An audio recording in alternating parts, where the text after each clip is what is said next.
That's awesome. Well, shoot, we're starting right now. For you guys that are coming in and just listening right now, we have Lisa Atherton, CEO of Bell. Pretty legit, pretty cool. And so I'm just thankful you're here. So thanks for coming on. Thank you. But well, I want to go back. I want to go back to the good stuff that we were talking about. So like, I laugh because my wife. We go to Yes. church together. Yes. But my wife Megan, and if anybody ever runs into my wife Megan and she gets into like inappropriate thoughts, it's because of me.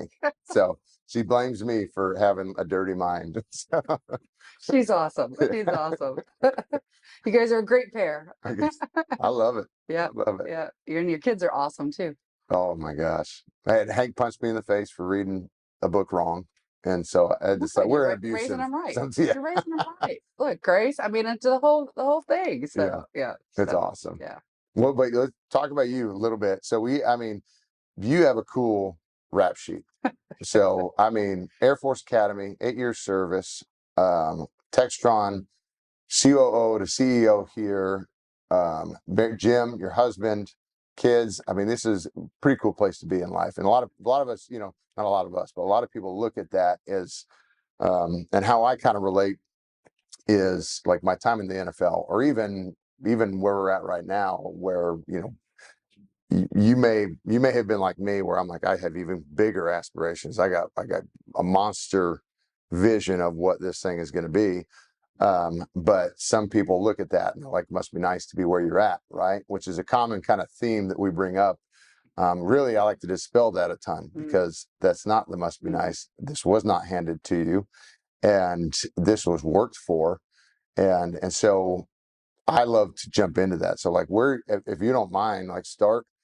How did you come to today? Or like, what are, you credit your parents, you credit, obviously you put work into this, but what's the biggest thing that jumps out to you? 100%. I credit my parents. I will say that it's funny.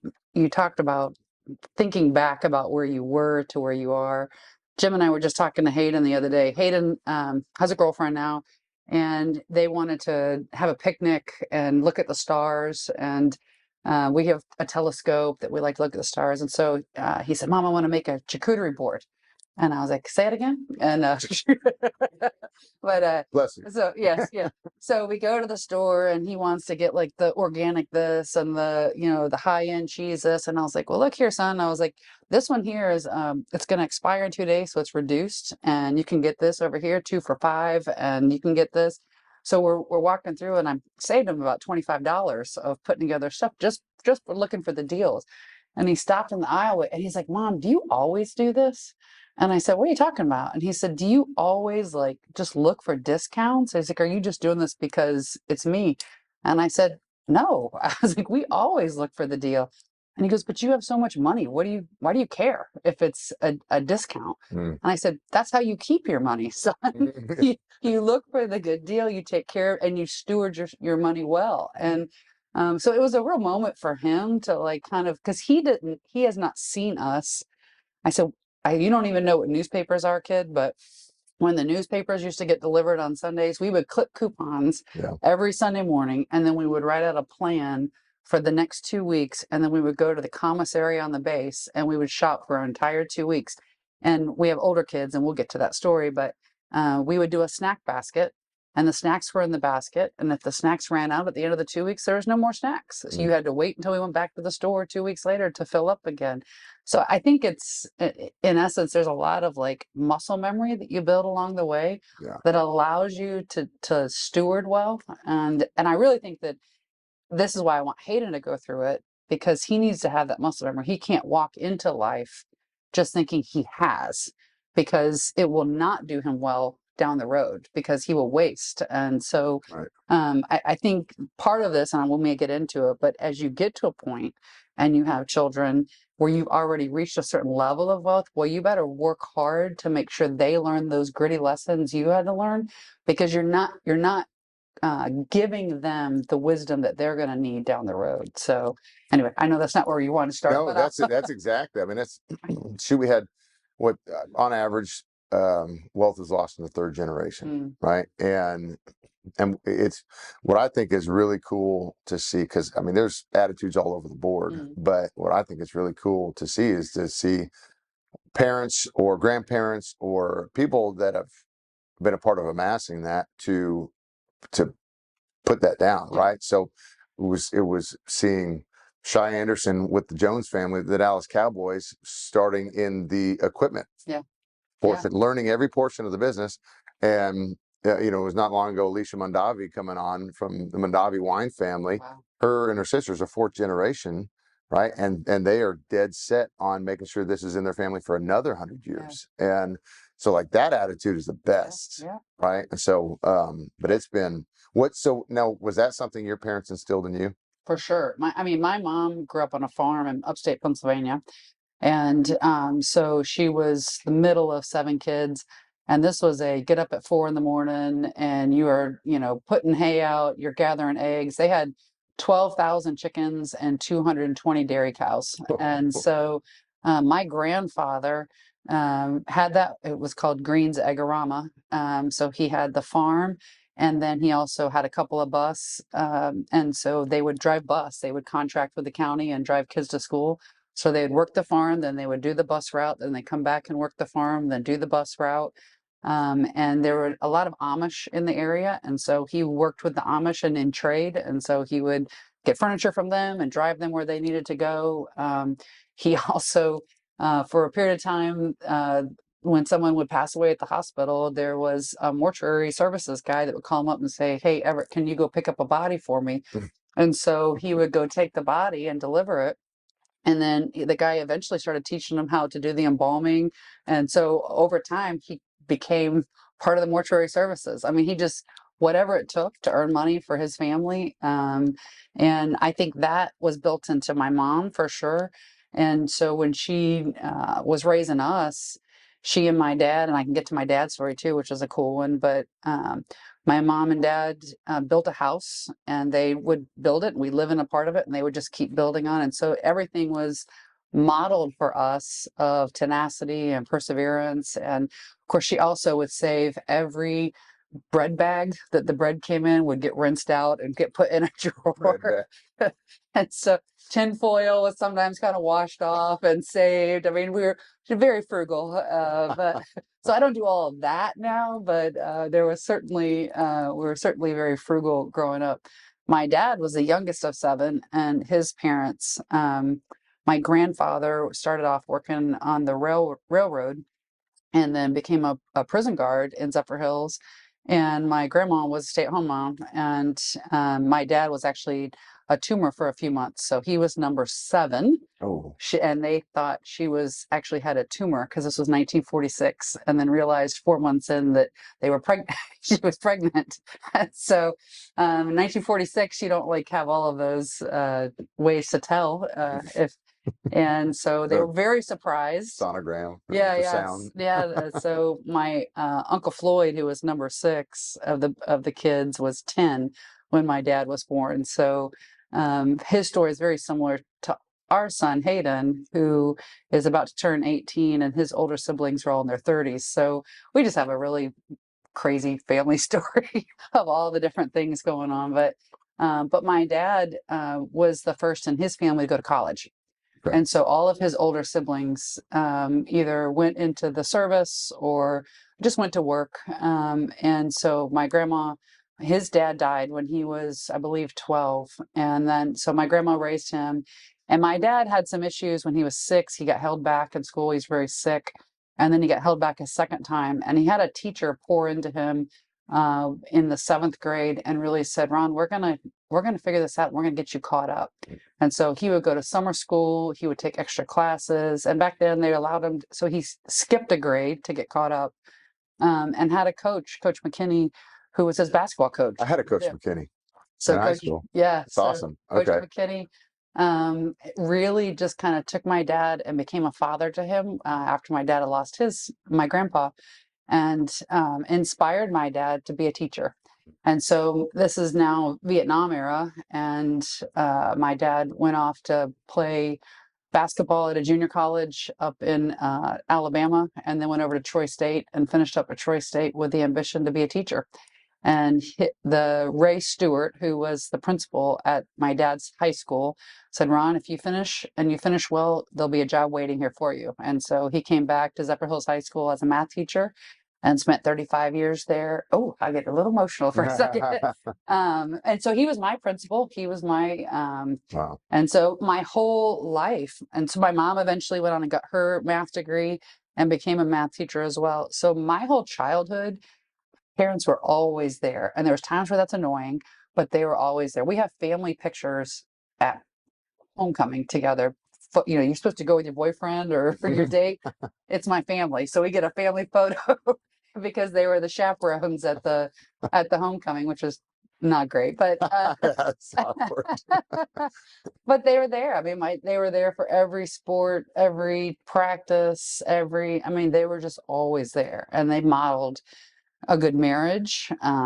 They modeled faith. They modeled, you know, a lot of wisdom. I mean, they would punish us, but they would never, it was never irrational, right? I mean, so when we messed up, there was good discussion around why we messed up. And so I think that taught us lessons of how to correct. And so, anyway, I should pause, but I mean, that's my parents definitely were huge role models into the person that I've become. Yeah, that's honestly, you bring up a good point, because I think so many. I mean, what do we have? It's what seems like a big problem these days is disciplining. Yeah. Kids are accountability. Yeah. Right. Yeah. Um, and a big theme for us, probably more specific to me, for our kids, was basically trying to manage through emotion and still be, because you still have responsibilities, even if you get emotional or you're mad or sad about something, and having to work through that, operate through that, and not letting it dominate you. Right. And so, I appreciate that, because it's been, I think that's a big topic for a lot of people, is like, basically, how do I walk through that? Right. Yeah, and you've got to show kids that emotions are okay. Sometimes, then I guess there's this phrase, right? We get into our feelings, and you don't want to get too far in your feelings, because emotions can lead you to wrong decisions and all over the place, right? So you really got to come back and dial that back. So even, you know, in our household, my husband and I are a good counterbalance for each other. We made an agreement early on that we would not merit out a punishment to our kids until we had had a chance to discuss it first. So in the moment, you're not saying you're grounded for the rest of your life, right? So now I'm not saying we always held to that. Occasionally your emotions get away from you and you do that. But we always knew you're not grounding them for the rest of their life. That's impractical. So we really did try to work on, and there was moments it took some time, but we tried to work on saying, okay, until we can step away from the kids and then decide and then come back and then say, okay, now this is the punishment. Because it gave us a chance to calm down. Because there's times your kids, you know, it breaks your heart, because you're like, okay, why did they do this? Or what did I do that led them down the wrong path to do this? So is this my fault? And dealing with that even in ourselves can sometimes derail you a little bit. So you got to give yourself a beat before you merit on any kind of a punishment. But punishment is necessary. I mean, I don't think that this philosophy of gentle parenting is all that great, because I see in the workplace people not being able to deal with correction in the workplace. They're not able to deal with their boss saying, this is not acceptable. What the product you provided is not okay. And if it's the first time an individual has come across that, it's not going to go well for them. So you're not serving your kids well by not teaching them how to deal with correction. So No, man, that is a recurring theme. I feel I've been, and I was one of our guys here, Shaler. I was telling him the other day, because we've had some people come and go here. One guy made him cry, unfortunately, but but it was we've had this, and not to say everybody's got my experience, but I've had Bill Parcells breathing down my neck, telling me it's not good enough. Like, are you wanting to get cut? You want to get fired? Is that what you want to do? I'm like, which I'm not going to encourage everybody to do in every workplace scenario, or it's not the football field, but there's a level of thick skin to be able to take some hard coaching or hard mentoring or correction, right? And take that on yourself to fix it. Yeah. And Mackenzie, our director of operations, is an example of that. This guy, she played soccer at Texas Tech. Yeah. She's a beast. Yeah. You know her parents, right? Yes, We're talking about that. I do. Her dad comes in. Oh, and I want to say it might have been a month in. He leans in and she's, how's she doing? You know, he was intense about it. I want to know. And I was like, this girl is killing it just a month in, and now we're a year and a half plus. That's and fantastic. with her, and I'm, people like that. And this is, we probably even get into your story. People like that, I want to throw money at, and they force your hand to pay them more. Yes, because they're that valuable. Yes, and there's no way I could. I got people that are like when if he ever gets rid of you, like, you need to come to me. I'm like, you back off, right? We could back in the name of Jesus, get out of here. but it's those if our faith based, we call it laborers are few, but or even talk about Pareto effect, the 80-20, that there is a small chunk of people that are willing to go work and willing to put their face into something, and it's the fruit is evident. Yeah, Hayden's working at HTO now over in Colleyville and is learning about, customer facing and dealing with people and earning money. And, he wanted to buy a pair of pants off the TikTok shop, but he's like, Mom, do you think $100 is a fair price for a pair of pants? And I was like, well, it depends, Are you willing to spend 10 hours of labor to buy that pair of pants? He didn't buy the pants. But I mean, so I think, again, it's back to like having that kind of talent in the world that you want to go out and grab actually starts there. It starts with how we raise our kids and give them the tools to be successful. That's not to say that other kids can't, overcome some of that or grow into it. There's the grit principle that I believe strongly in, of getting your grit. But yeah, I think it's when you talk about generational, and if you want to keep wealth in your generations, then you can't just hand it to them. You have to. They have to feel like they earn it. He's applying for colleges right now. He's been accepted at 4. We're waiting on 3 others, and I stayed hands off. Yeah. He did his application process. He went to work at the Bybee school in order to study for the SAT and the ACT. We helped fund that, but I didn't check his essays before he submitted them. I didn't fill out his applications. I had nothing to do with it, because I told him, I said, son, if I help you get in the door, you're not going to feel like you earned this. Right. And there's a sense of pride that comes with, man, I worked hard today. Yeah. I helped that customer at HTO, or whatever I did at Bell today that supplied a part over to the floor so that they could get a helicopter out the door. There's a sense of pride you want to walk home with in the end of the day. And if you feel like it was handed to you, you don't have that sense of pride. So anyway, I think that's a lot of what my parents, I guess, back to where this started, is I think my parents really instilled in me that, and it's okay, you don't be prideful, but you want to have pride in your work that you do. So, well, Todd, if you don't mind, hit on it. So, like, what was you coming up? Like, what was the significant time for you? Like, when, I mean, from service to the workforce, that somebody noticed you, or what was, what were some moments then that were big for you? Yeah, so I blew my ACL out when I was a junior in high school. So I had ambitions to be, this is the Pat Summitt basketball era, right? I mean, I wanted to go play at Tennessee or Wake Forest or Baylor. I mean, that was the women's basketball mecca, and still kind of is. But I wanted to go play ball, and I tore my ACL my junior year.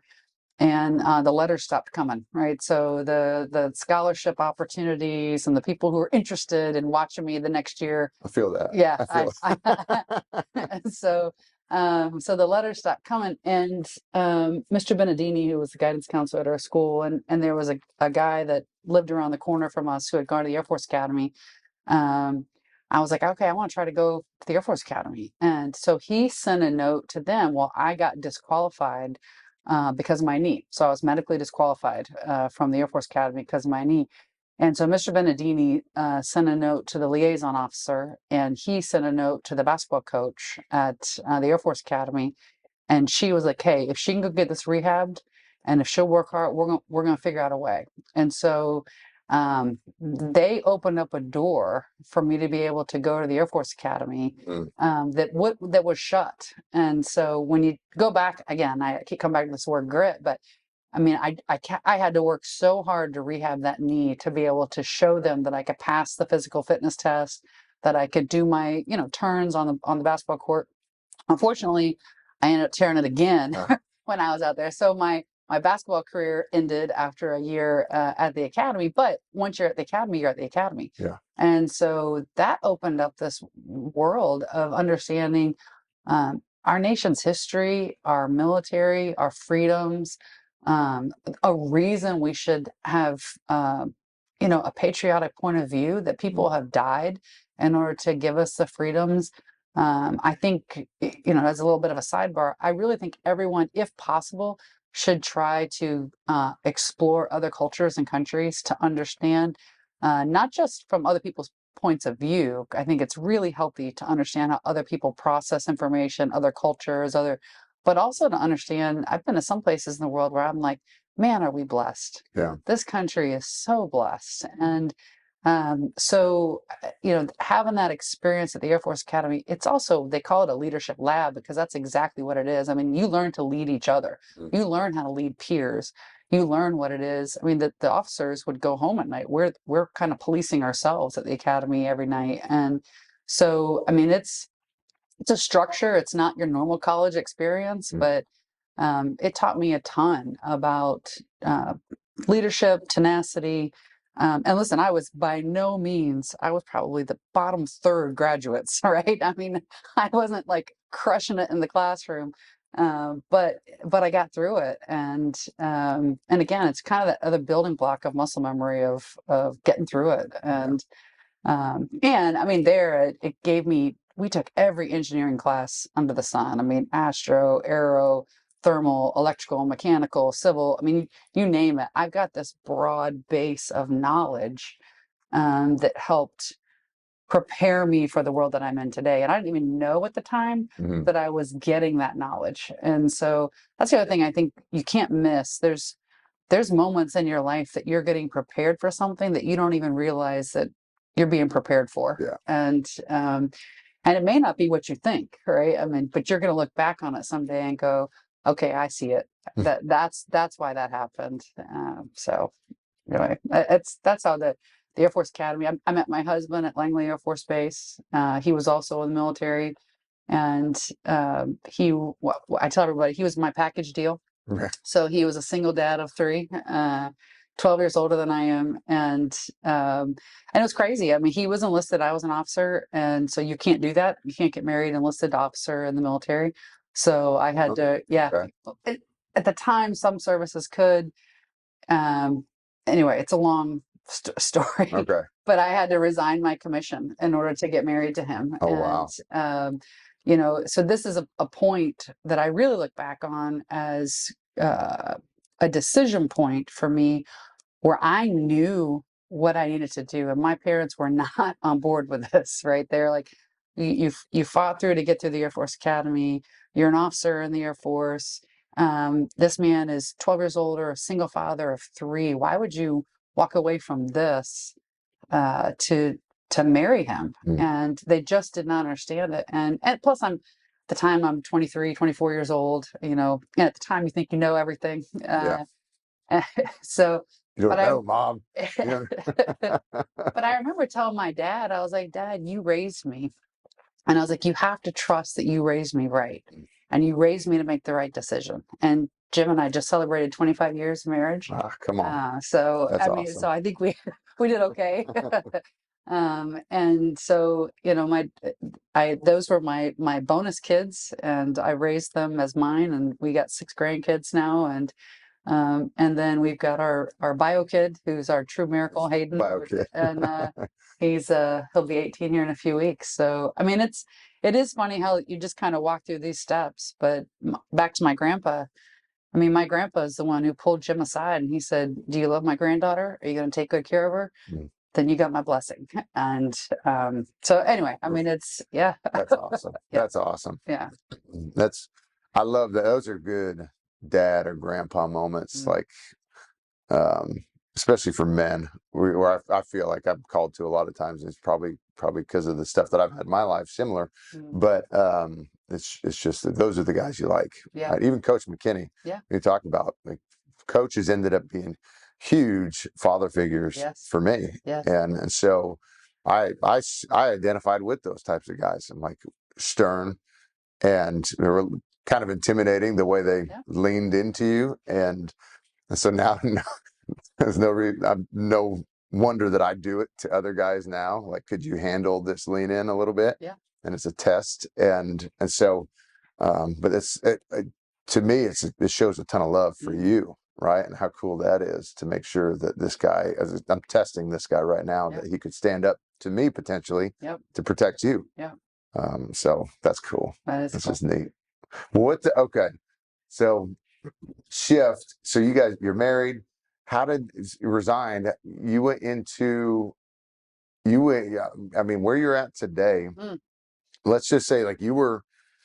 Yeah, so the 5 minute, like how I got, so I resigned from the Air Force, and there was a lieutenant colonel in the Air Force who really wanted to help me with that transition. So he called a friend who opened up a door for me to work for a company that was literally across the street from where I was working on the base. So I became an embedded contractor.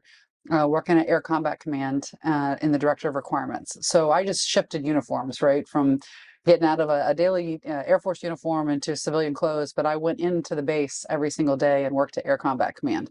And so that moment was really important, those years there, because I learned so much. And I tell this to people a lot of the time, that in your 20s, you're developing hard skills. So you need to develop a hard skill that you are excellent at. In your 30s, you start developing your leadership skills and how you lead others and what you do with others.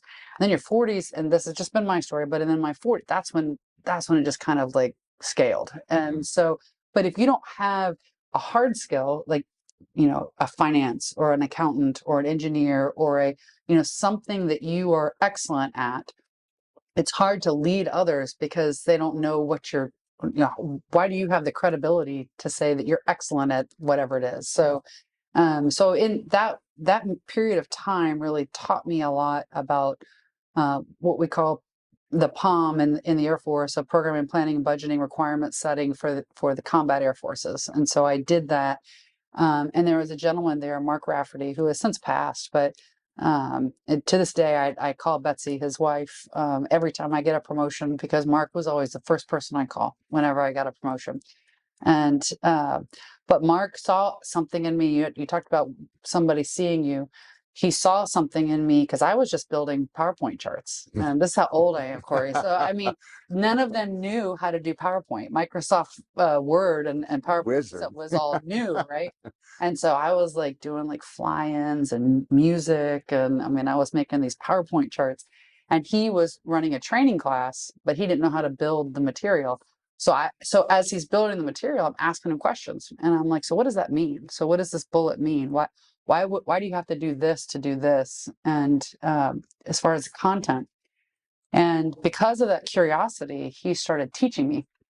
And I used this phrase the other day in a talk I gave, and one of the guys said I should have a T-shirt made. I said, when you stop being curious, you're dead. Yeah. And I said, you got to constantly stay curious. But Raph saw that was his call sign was Raph. But Raph saw that curiosity in me. And so over time, I became the leader of running that planning, programming, and budgeting process at Air Combat Command. And Mark Raff, he took a job with Textron and left in 2003, 2004 timeframe. And my husband and I, at this point, Jim is retired from the Air Force, and said, you know what, let's take this master's degree out for a test drive. So I kept working on the base. I was working still at ACC, and Jim had retired and was actually working at a pro shop, having the time of his life. Like any commission he made went right into his golf bag. I mean, he was loving life. And so we said, let's go take this master's out and see what it's about. And so we bought a Cold Stone Creamery ice cream business in Williamsburg, Virginia. And it was 3 years of craziness. I mean, he would get up at 7 in the morning, get home at midnight, come home smelling like a waffle cone. So It good. was, So we delicious. were, yes. Well, so I would work at the base during the day, but at night I was doing accounting and I was doing payroll and I was doing marketing and I was, all the back shop things. And the kids were high school or about to be out, and I started not feeling well, and I said, I think I'm pregnant. And he was like, don't. He's like, we've been doing this for 7 years. Every time you get very disappointed and sad, he was like, just, I was like, no, it feels different this time. And sure enough, I was pregnant. So Come my, on. my main joke is there is nothing better than owning your own ice cream business when you're pregnant. So we ate most of our profits through that time. And but we decided we had waited so long to have this baby together, that the pace of our life at that point was just not commensurate with what we wanted for our family. And so I called Raf at Textron and I was like, hey, great news, we're pregnant. Um, and but I think we're going to sell the stores and we got to figure something out. And he said, well, what do you think about business development for Textron? And I said, I don't know what that is, but sign me up. Yeah. And so we put the stores up for sale. I went up and interviewed at Textron. I was 7 months pregnant, kind of waddling around, uh, learning about what business development was. And it actually took them a little while to offer me the job. I think they really wanted to see, did this lady really want to have a newborn and still, because BD is travel. I mean, you're Right. you're on the road a lot. Right.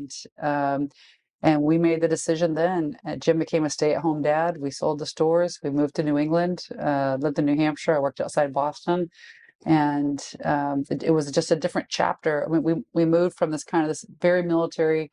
We still were serving the military in terms of the products that we made at Textron, but that life, we were on the base and surrounded with that all the time, was a pivot, and we went to this different phase of our life. And Jim being a stay-at-home dad was fantastic. I mean, he really enjoyed that. And he and Hayden really got to bond when Hayden was 4. We were at dinner one night, and we had him at this little half-day preschool just to get him some socialization skills. And because as parents, you think, oh my gosh, my kid's gonna be weird if he doesn't know how to play with others. But so we were at dinner and they had police and firemen come in that day. And I said, hey, buddy, I said, what'd you think? Did you want to be a policeman when you grow up? Do you want to be a fireman? And he's looking at me and I said, when you grow up and you have to go off to work. And he said, I want to be a dad. Mm. And I just caught me for a second. And in his world, that's what life was, Yeah. right? Mom went off to work, Mm. dad stayed home. And so it was really kind of a cool moment for me, just in my world of women in this workforce, um, that Hayden's generation, I think, just sees it so differently. Yeah. Truly equality for them is a much different experience. It's not something. It just is, right? It's not something necessarily has to be fought. I mean, it is, and I think that's really great for their generation. And a little proud to be part of like helping him kind of see it that way. So, That's and awesome. and actually really proud of Jim for helping him see it that way. That you can be a very strong man, but also wash dishes, right? Yeah. Or take the trash out. I mean, Jim is. There is no way that I get to do the things that I do or have the career that I have without my husband doing what he does. And he made the comment when we left to go to Textron. He said, "Hey, you stopped your career so that I could finish mine in the Air Force. You go do your thing. I got you." And so that's how it's been. That's awesome. So, Come on. That's so cool. I mean, that's true sacrifice yeah, for each other, right? yeah, I mean, and I think that's a quality that it's so easy to get lost in too, because it's easy to be like, well, what about me? yeah, In yeah, both of those yeah, scenarios, what about me? And to not sacrifice anything. yeah, And I think, and it's almost like the gifting yeah, principle, yeah, right? The yeah, reciprocity in that yeah. is humongous. Well, There's Corey, I think it's your identity. I mean, it's how do you see yourself? I don't see myself as the CEO of Bell. Yeah. I see myself first as Jim's wife, as Hayden's mom, and then I get to be the CEO of Bell. And so when if your identity is first your job, then you're going to focus your efforts on that first. So you really got to have a prioritization of your identity, and then your decisions fall out from that.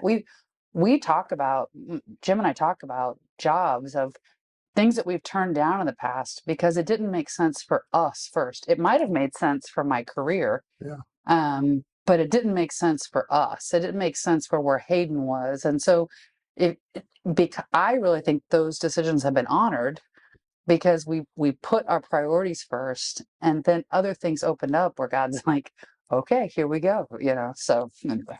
Well, yeah, I think the right people see that. Yeah. Right. I mean, that's what, there's no way, in my opinion, Yeah. right? No way that that BD opportunity would show up if somebody didn't already know who you were. Yeah. And I think that's huge. Your track record, basically the evidence, the fruit that you leave. Yeah. Okay. Well, I hate to wrap this up, but I got one more question. Sure. Lisa, 20 years ago, right? If you were to tell something to her, something that you do today that's a no-brainer, right? That maybe you didn't do that 20, maybe 30 years ago.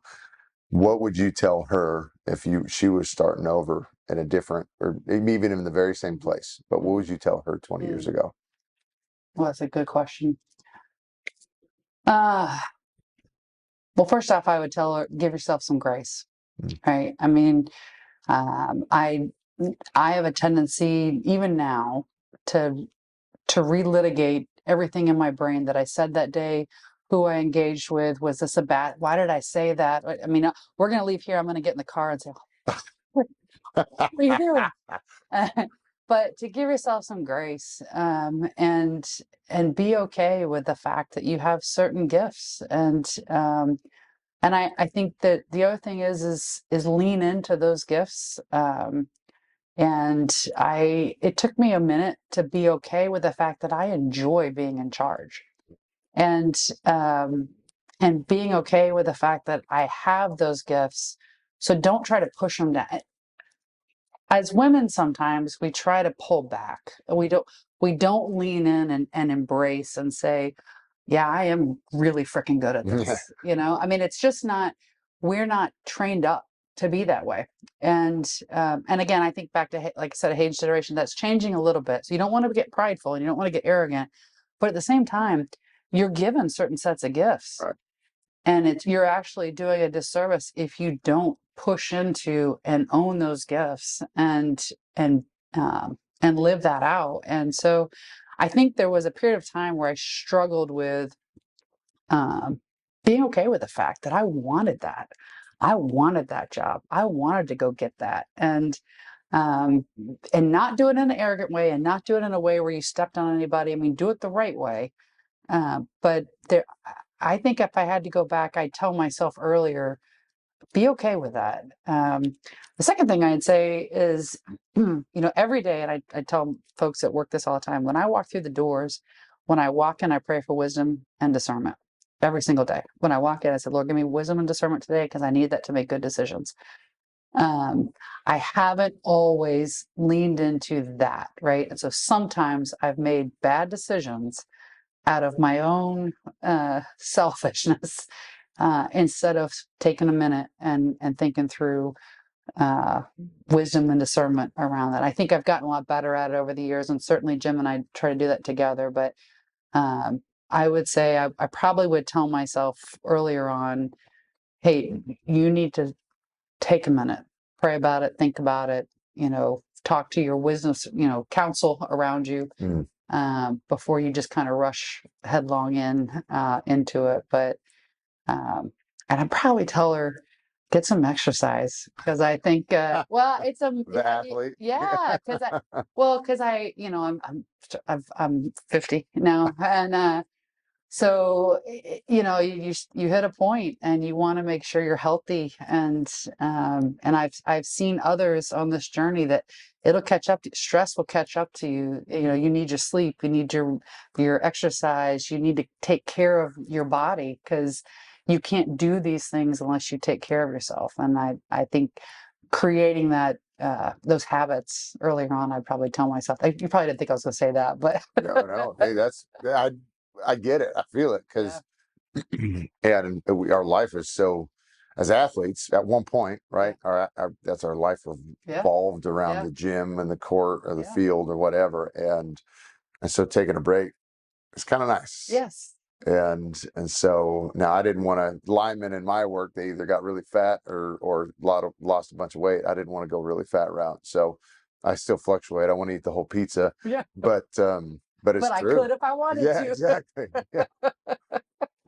Well, yeah, I get that. Well, man, I appreciate that. That's so good. I mean, you make me think of the Proverbs right away. Um, a gift makes a man's gift makes him known amongst great men, and it's the same thing. Like you craft a gift, you get excellent at what you do, people notice, Yeah. and then an abundance of counselors. Yes. Like so, that wisdom is humongous. And then of course, which counselors? Make sure they're the right ones. Make sure they're But the right ones. Yeah, have the right voices, and actually have you don't need a bunch of yes men. I mean, yeah, I can't remember who said it, but I mean, if we're all saying yes, then you're all redundant. And so, I think it might have been Patton who said that. But I mean, you really you need to have people that are going to challenge you and hold you accountable. This I think comes full circle to where we started the conversation is having the ability to hold yourself accountable. People see that and they want to follow that. And so that's you cannot expect something out of others that you won't expect out of yourself. And so you need to have that friend that's going to say, "Hey, Lisa, you're drifting a bit. You need to get back on this," and say, "Yeah." And I've got a few of those in my life now, so that's good. good. Well, this is awesome. We're super thankful for you coming Thank on. you. So thank you so much. Lisa Atherton, like crazy. Awesome. Thank you to Jim for Yeah. being the man, Yeah. and you guys just being an awesome family. Thank So you, guys. I love your wife and your kiddos too. So me too. All all right. right. Thank you, guys.